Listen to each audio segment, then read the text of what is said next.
Hi guys, how are you doing? Today we're gonna look at these Tigrigna letters, re, se, she, ke, re, and we'll try to make words out of this.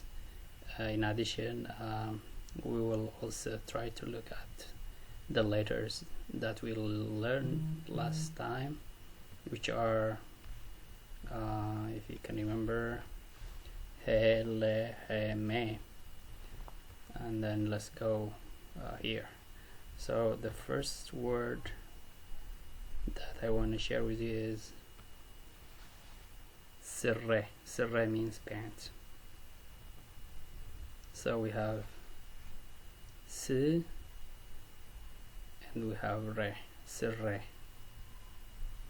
The second one is kashi. So we have kashi, ke, and we have she. These two letters are in this group. Okay. And the third one is soap,